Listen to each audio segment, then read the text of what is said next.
Buen día, niños y niñas. Hoy tenemos nuestra clase de lenguaje. Nuestro objetivo es identificar palabras con sonido p, b, z. Recordaremos el nombre y su sonido. Letra P y su sonido p. Letra D y su sonido v. Letra T y su sonido z.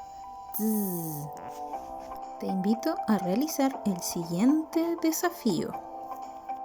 Envía un audio a tu profesora leyendo 4 palabras de cada cuadro que se presenta a continuación. 4 palabras con la letra P, 4 palabras con la letra D, 4 palabras con la letra Z. El desafío número 2 es en tu cuaderno. Observa y escribe el nombre de cada imagen.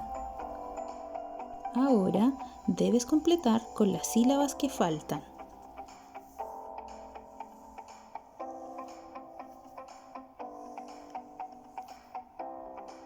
No olvides enviar el reporte de tu tarea realizada.